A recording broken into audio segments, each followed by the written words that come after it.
Silakan duduk Bapak Ibu, mari kita persiapkan diri kita mohon pertolongan Roh Kudus untuk memasuki pelayanan Sabda Tuhan. Kita berdoa.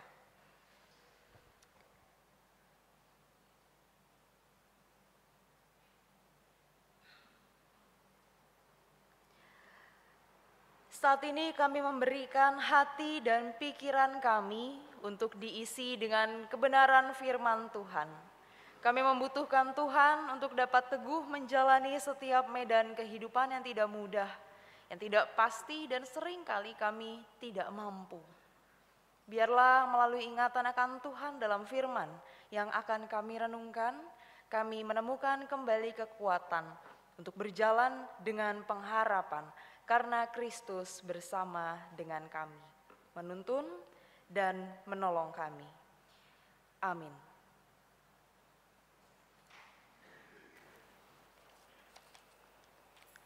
Bacaan pertama diambil dari Kisah Para Rasul 7 ayat 55 sampai dengan 60. Tetapi Stefanus yang penuh dengan Roh Kudus menatap ke langit, lalu melihat kemuliaan Allah dan Yesus berdiri di sebelah kanan Allah.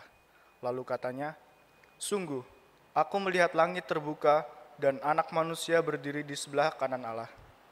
Maka berteriak-teriaklah mereka dan sambil menutup telinga, serentak menyerbu dia. Mereka menyeret dia keluar kota, lalu melemparinya.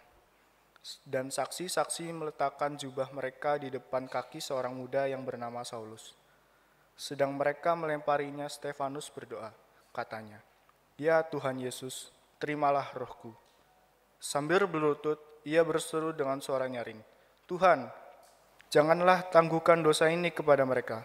Dan dengan perkataan itu, meninggallah ia. Demikianlah sabda Tuhan.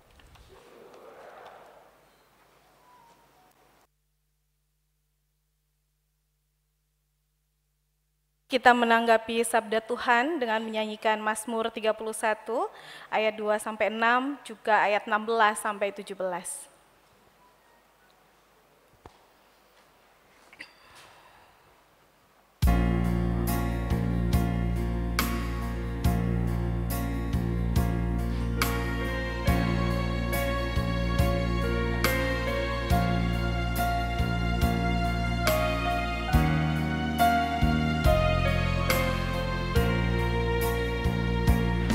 Kasihani aku ya Tuhan, sebab ku rasa sesak.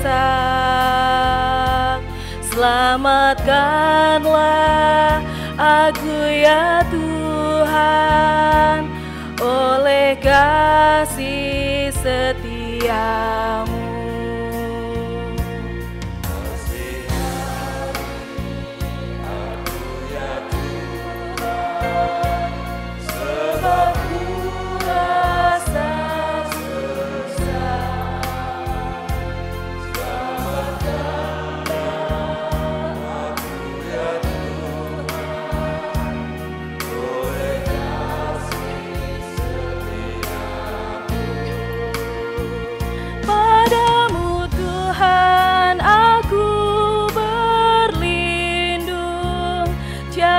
Sekali-kali ku mendapat malu, luputkan aku sebab keadilan-Mu.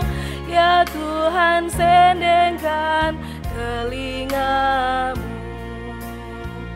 Jadilah Tuhan gunung batuku, tempat berlindung dan pertahananku, dan oleh karena nama-Mu ya Tuhan, Engkau menuntun dan membimbingku.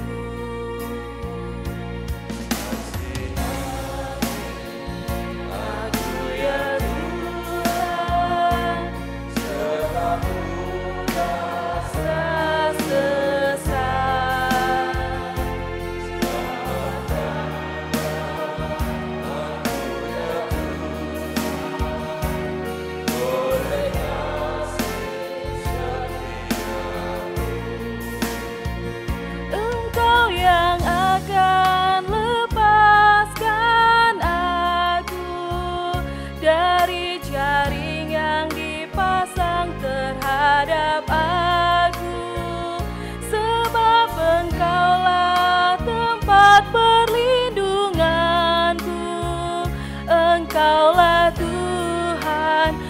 penyelamatku. Engkaulah Tuhan tempat berlindung, ke dalam tangan-Mu ku serahkan nyawaku. Engkaulah Tuhan yang membebaskan aku. Engkaulah Tuhan Allah yang setia.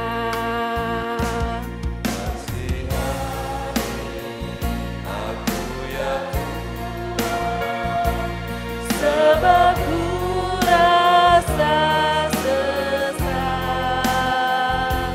selamatkanlah aku ya Tuhan, oleh kasih setiamu.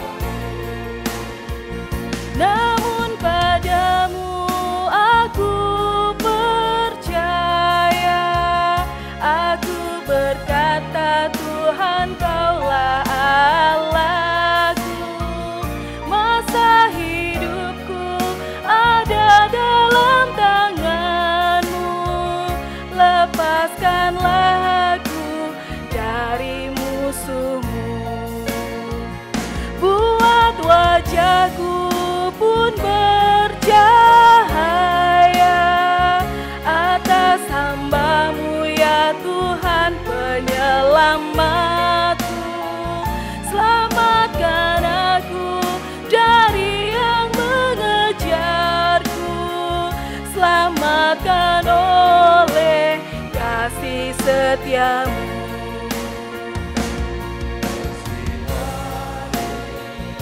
Aku ya Tuhan, sebab ku rasa sesat.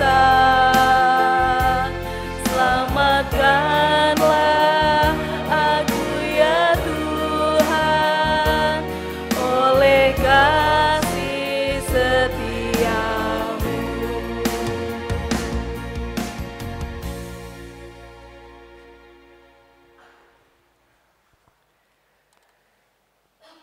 Bacaan yang kedua terambil dari 1 Petrus 2 ayatnya yang kedua sampai 10. Bacaan kedua terambil dari 1 Petrus 2 ayatnya yang kedua sampai 10.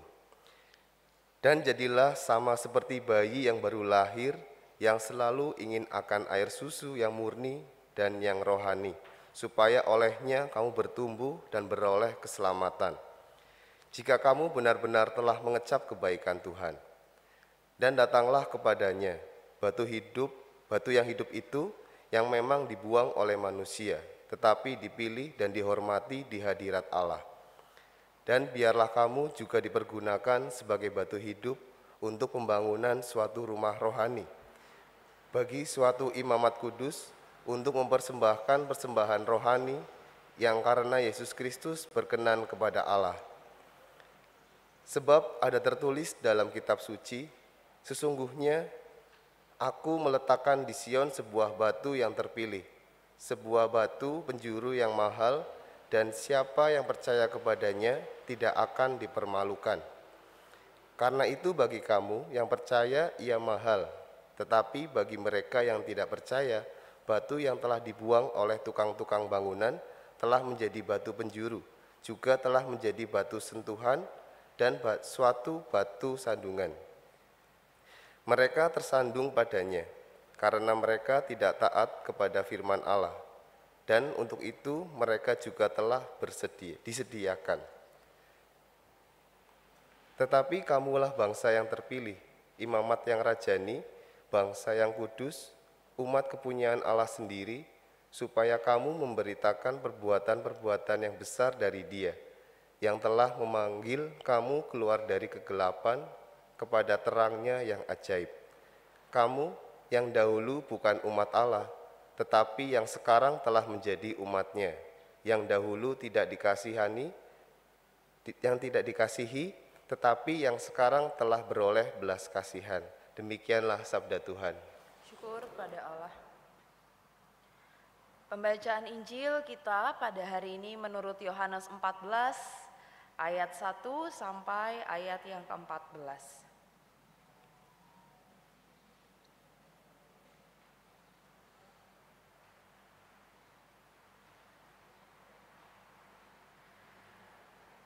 Judulnya Rumah Bapa. Demikian. Janganlah gelisah hatimu, percayalah kepada Allah, percayalah juga kepadaku. Di rumah Bapakku banyak tempat tinggal. Jika tidak demikian, tentu aku mengatakannya kepadamu. Sebab aku pergi ke situ untuk menyediakan tempat bagimu.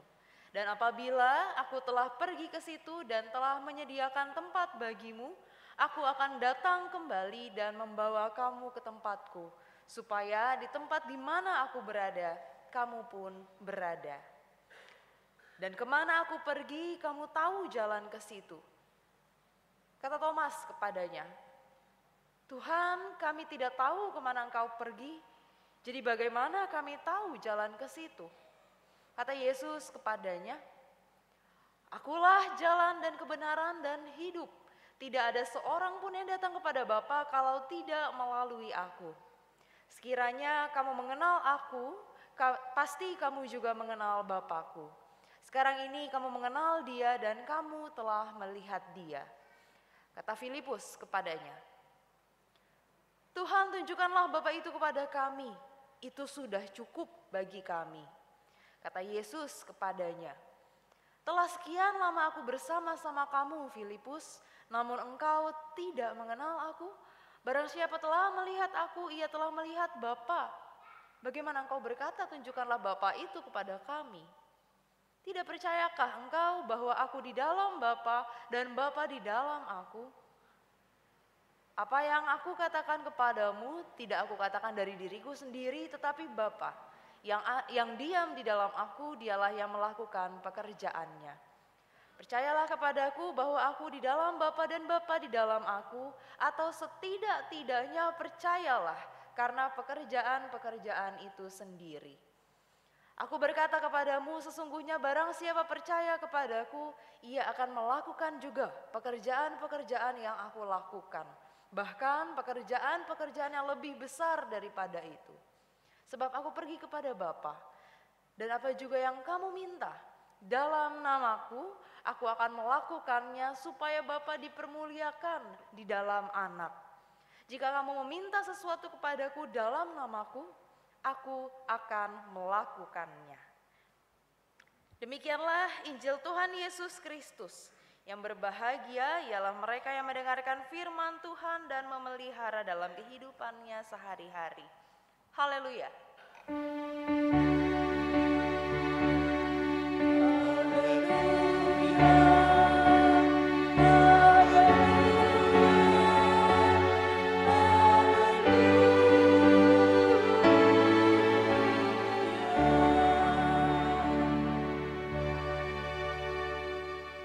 Selamat pagi Bapak Ibu.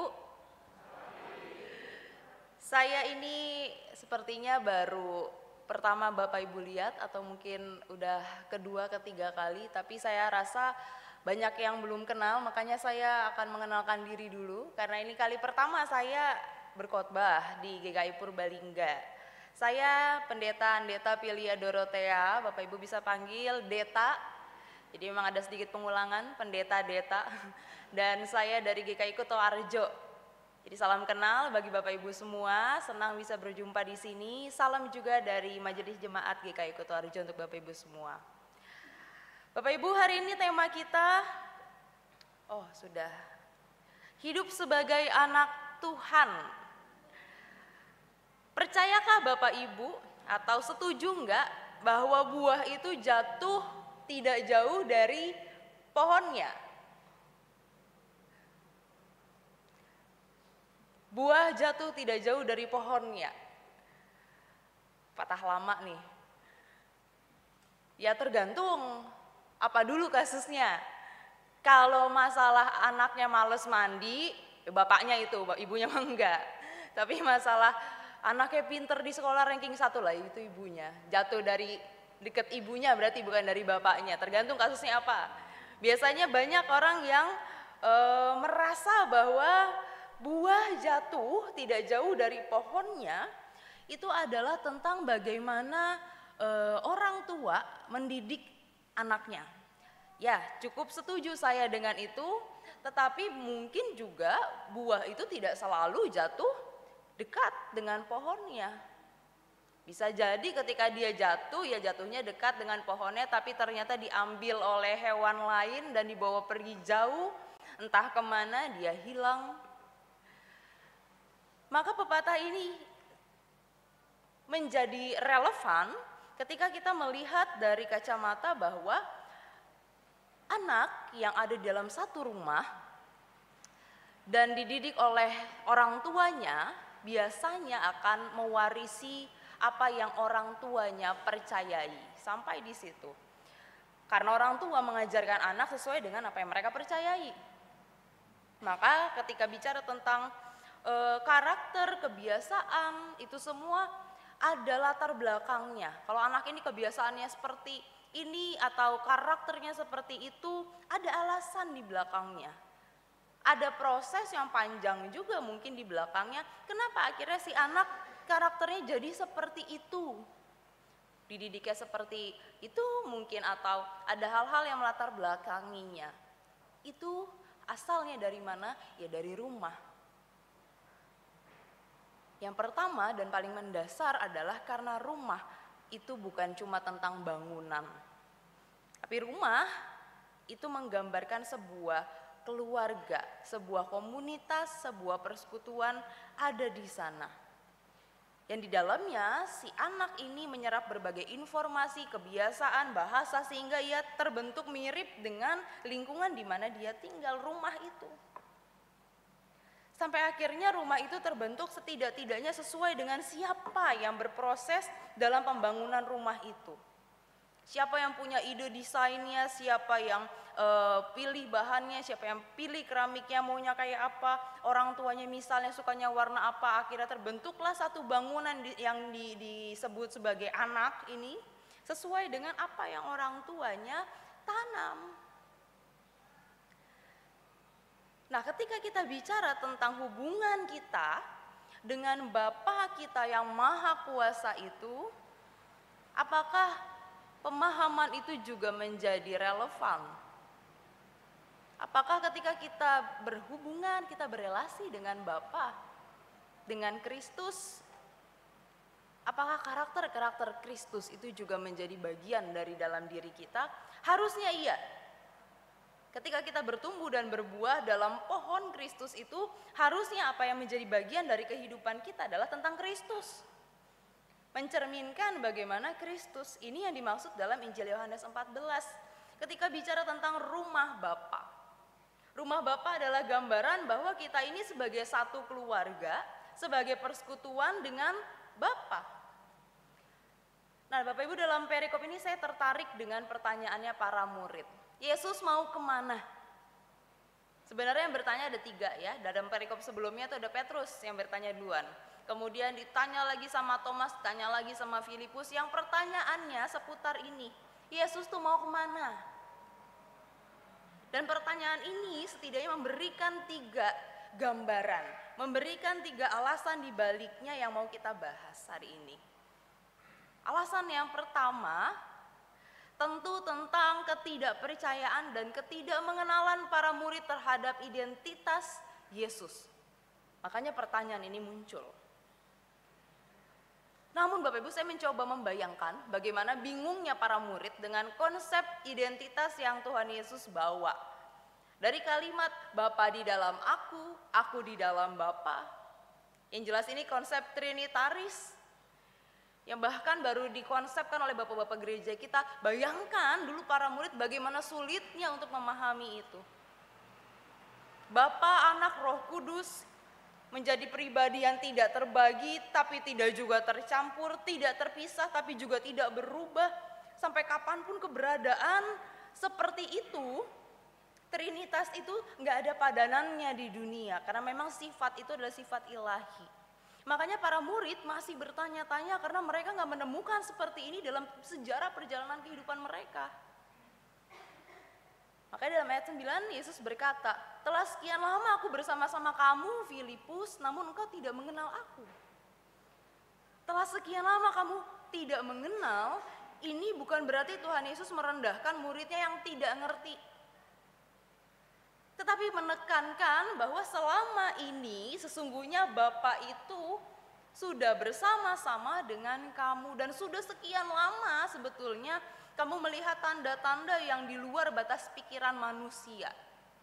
Namun sampai ketika percakapan ini ada, mereka masih memakai sepenuhnya pengetahuan dan pikiran manusiawi mereka untuk melihat Yesus. Makanya nggak ketemu, makanya nggak bisa ngerti. Karena keberadaan dan identitas Yesus harus dipahami melampaui pikiran manusia yang terbatas. Dalam ayat 10 dan ayat 11 Tuhan Yesus pakai kata percaya. Bagaimana untuk bisa merespon ketidakpercayaan dan ketidakmengenalan para murid? Ya dengan percaya. Ini sudah dengan jelas dikatakan oleh Tuhan Yesus dalam ayat 10, tidak percayakah engkau bahwa aku di dalam Bapa dan lain-lain. Ayat 11, percayalah kepadaku, diulang lagi itu percaya. Ayat 12, aku berkata kepadamu sesungguhnya barang siapa percaya kepadaku, ia akan melakukan juga pekerjaan yang kulakukan. 3 kali diulang. Maka untuk dapat merespons isu pertama ini, kita pakai kata percaya. Karena itulah yang Tuhan Yesus tekankan.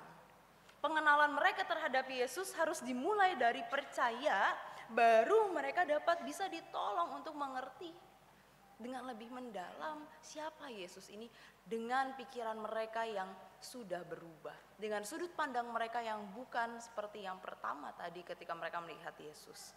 Kenapa percaya itu penting? Karena seringkali kita terjebak dalam pikiran kita yang ruwet, yang terbatas untuk bisa memahami Allah itu seperti apa. Padahal pikiran kita nggak akan cukup bisa menampung Allah yang tidak terbatas itu. Maka Tuhan Yesus dari awal sudah menekankan percaya. Dan tentu percaya yang dimaksud juga bukan percaya buta. Ya pokoknya percaya aja mbok tentang apa, pokoknya dikatakan Tuhan Yesus percaya, bukan percaya seperti itu juga. Tetapi percaya sebagai dasar, sebagai langkah awal untuk berelasi dengan Allah, yang dalam relasi itu kita terus memberi diri untuk belajar dan diajar. Dasarnya percaya. Yang kedua, yang melatar belakangi pertanyaan ini adalah mereka belum mengerti tujuannya apa. Selain belum percaya, belum mengenal, mereka juga belum mengerti tujuannya kemana, tujuannya apa. Pertanyaan para murid ini menggambarkan bahwa mereka tidak tahu sebenarnya Yesus itu arahnya kemana. Dalam ayat 2 sudah disinggung tentang rumah Bapa. Jadi tujuannya kemana? Rumah Bapa. Walaupun bahasa yang digunakan Injil Yohanes adalah tempat, ke tempat di mana aku berada, kamu berada, ada kata tempat di situ. Namun secara pemaknaan, rumah Bapa itu bukan bicara tentang bangunan. Bukan bicara tentang wilayah atau kota, tetapi bicara tentang satu keadaan di mana kita bersama-sama dengan Bapa. Rumah Bapa. Berarti sekarang kita bisa sebut GKI Purbalingga rumah Bapa enggak? Bisa. Rumah Bapak Ibu rumah Bapak bukan? Rumah Bapak. Karena rumah itu adalah tentang keadaan di mana kita bersama-sama dengan Allah. Ketika kita percaya bahwa kita bersama-sama dengan Allah, maka itu adalah rumah Bapa. Bukan tentang house tapi home. Relasinya yang menjadikan rumah itu ada. Tetapi lebih lanjut lagi, rumah Bapa sesungguhnya juga bicara tentang 2 masa. Masa kini yang tadi kita omongin, ya rumah kita juga disebut rumah Bapa. GKI Purbalingga adalah rumah Bapa. Masa kini juga tentang masa depan yang dalam bahasa ruwetnya eskatologis, yang masa depan yang kita belum sampai saat ini. Kehidupan kekal bersama dengan Bapa setelah kita meninggalkan dunia ini. Jadi bicara tentang 2 masa. Artinya dalam setiap keadaan rumah Bapa itu adalah tentang bagaimana kita bersama-sama dengan Allah. Baik di masa kini maupun di masa depan. Nah ini yang cukup sulit untuk dipahami para murid Bapak Ibu. Pemahaman para murid adalah ketika Yesus bicara dia akan pergi, maka mereka akan sendiri, maka mereka akan ditinggal. Makanya nggak heran mereka gelisah, mereka bertanya-tanya terus karena ada ketakutan akan ditinggalkan. Maka untuk dapat merespons ini, para murid harus memahami bagaimana rumah Bapa yang dimaksud oleh Yesus itu. Kemudian yang ketiga, mereka belum mengerti apa yang harus mereka lakukan. Jelas mereka masih bingung, jangankan tugas yang harus mereka kerjakan, tentang Yesusnya aja mereka belum selesai pahami toh. Dan dalam perikop ini Tuhan Yesus dengan jelas memberi gambaran bahwa mereka harus mengerjakan pekerjaan-pekerjaan yang Yesus lakukan. Kenapa harus melakukan pekerjaan ini? Ya karena di mana Yesus berada, maka para murid itu juga berada. Maka kita juga berada dengan atau tanpa fisik Yesus bersama-sama dengan mereka pada saat itu. Dan ketika mereka sudah mulai bisa memahami siapa Yesus, maka mereka akan mengerti bahwa pekerjaan-pekerjaan yang mereka lakukan sebetulnya bukan tergantung pada fisik manusiawinya Yesus. Namun bergantung pada iman percaya mereka bahwa apapun, bahwa dimanapun mereka melakukan tugas itu, Yesus bersama-sama dengan mereka. Nah Bapak Ibu, gambaran para murid adalah gambaran kehidupan kita juga. Dalam bentuk dan masa yang berbeda tentunya. Kalau para murid masih sulit percaya pada Yesus, apakah kita yang sekarang ini, yang ada saat ini, sudah punya jaminan bahwa kita percaya kepada Yesus dengan lebih mendalam karena kita sudah tahu alur Tuhan Yesus itu seperti apa. Karena ketika percakapan ini para murid kan belum mengalami kematian, kebangkitan, penampakan Tuhan Yesus kepada para murid sampai kenaikannya, belum. Tapi kan kita sudah mengerti dari Alkitab. Oleh karena itu, apakah itu menjadi jaminan bahwa kita bisa lebih percaya dari para murid? Bisa lebih cepat menaruh hati kita pada Kristus, menaruh hidup kita sepenuhnya kepada Dia? Saya rasa itu juga bukan jaminan, itu belum tentu. Ketika kita berhadapan dengan berbagai persoalan, mungkin kita juga sering meragukan kehadiran dan pertolongan Tuhan. Padahal Tuhan yang kita kenal dan percaya gak akan mungkin memberikan yang buruk pada ciptaannya, tapi mungkin dalam hari-hari yang kita lewati suka ada keraguan, Tuhan tuh hadir nggak ya, Tuhan itu menolong nggak ya, Tuhan itu akan melakukan apa ya, kira-kira ketika itu berbeda dengan apa yang saya mau, saya akan gimana ya. Kadang mungkin ada hal yang gak sesuai sama kita yang mungkin membuat kita kecewa sama jalannya Tuhan. Padahal pengenalan dan percaya akan Tuhan semestinya membawa kita untuk tetap bersyukur. Setidak-tidaknya mengusahakan syukur di tengah keadaan yang sulit sekalipun. Jadi apakah kita kenal dan percaya pada identitas Kristus yang maha hadir, maha tahu dan maha cinta itu?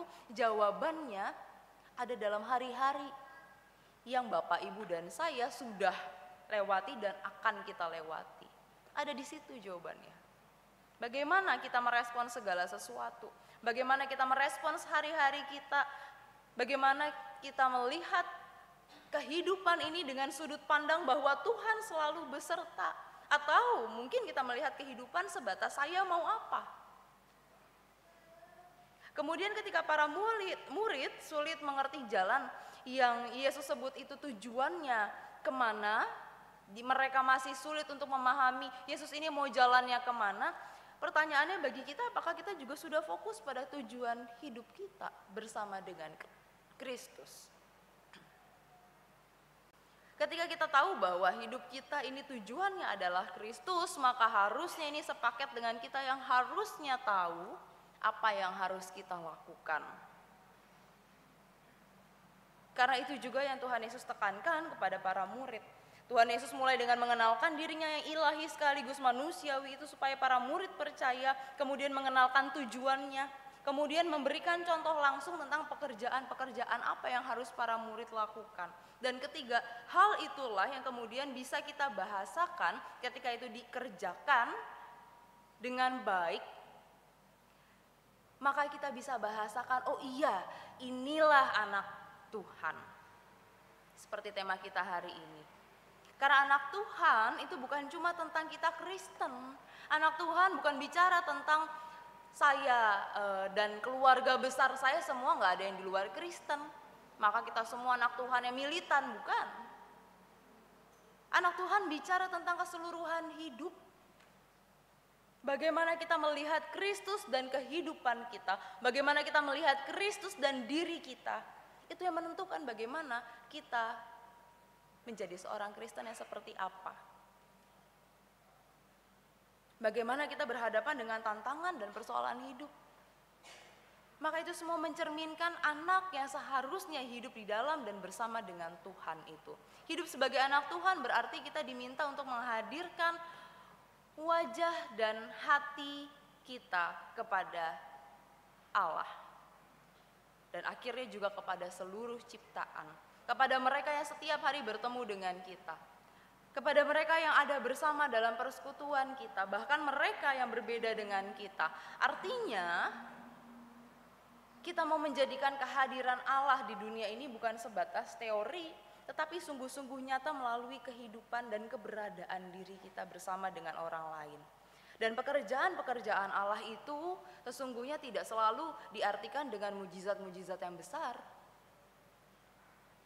Karena kalau patokannya cuma itu, manusia nggak akan bisa melakukannya. Pekerjaan-pekerjaan Allah yang mau kita kerjakan, sudah kita kerjakan dan akan terus kita kerjakan, itu sesungguhnya tampak dalam keseharian kita yang rutin, yang sederhana. Keseharian yang kita lakukan dari bangun pagi sampai tidur malam. Pekerjaan-pekerjaan Allah ada di situ. Termasuk bagaimana kita memaknai pengampunan. Bagaimana kita memaknai damai ketika kita ada dalam sebuah komunitas. Bagaimana kita membawa pikiran kita yang jernih ketika kita melihat orang lain, nggak dengan prasangka-prasangka negatif. Kita menciptakan dan membangun kehidupan komunitas dari keluarga, persekutuan, ke masyarakat lebih besar lagi dengan cara yang sehat.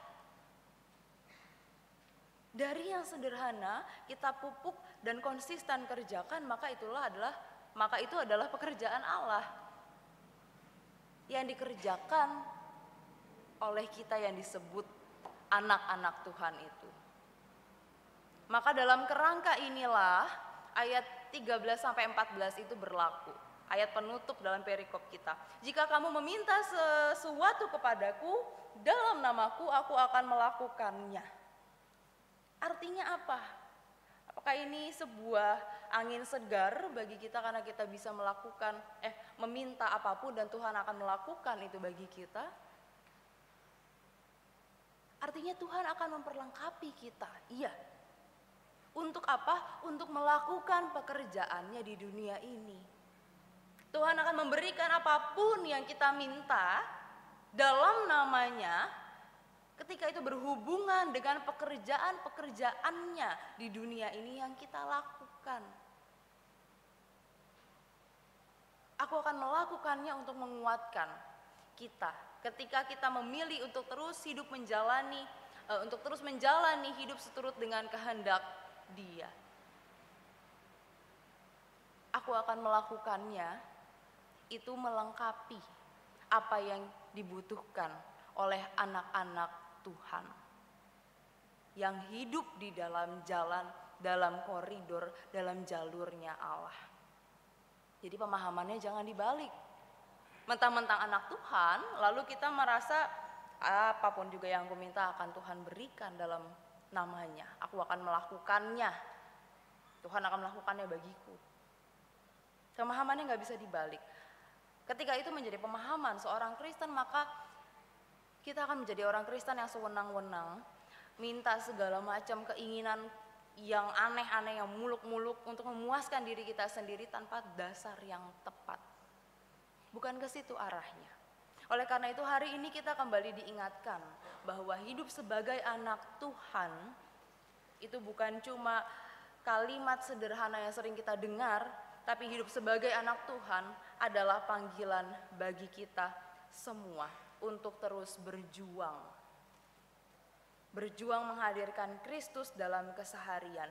Berjuang untuk terus berjalan di dalam Tuhan, berjuang untuk terus melakukan pekerjaan-pekerjaan baik dalam hari-hari kita, berjuang untuk mengampuni, berjuang untuk mengasihi, berjuang untuk menolong, berjuang untuk terus dapat membawa damai, dan bukan jadi kompor dalam situasi-situasi yang panas, berjuang untuk membawa sukacita dalam persekutuan dan komunitas-komunitas di mana kita berada, berjuang untuk itu semua. Hidup sebagai anak Tuhan lebih lagi adalah kesediaan untuk terus berelasi dengan Tuhan. Tanpa relasi itu apapun yang kita lakukan untuk Tuhan dan sesama, di luarnya kita lakukan, ya ini untuk Tuhan dan sesama tanpa ada bahan bakarnya di dalam, tanpa relasi itu kita hidupi dengan Tuhan, akan buntu, percayalah. Akan melelahkan sekali. Maka hidupilah cara hidup Kristus dalam kehidupan kita. Juga hidupilah Kristus itu sendiri untuk tetap hadir, tinggal, dan berkobar di dalam hati kita. Untuk itu selamat menjadi anak Tuhan, Roh Kudus menolong kita semua. Amin.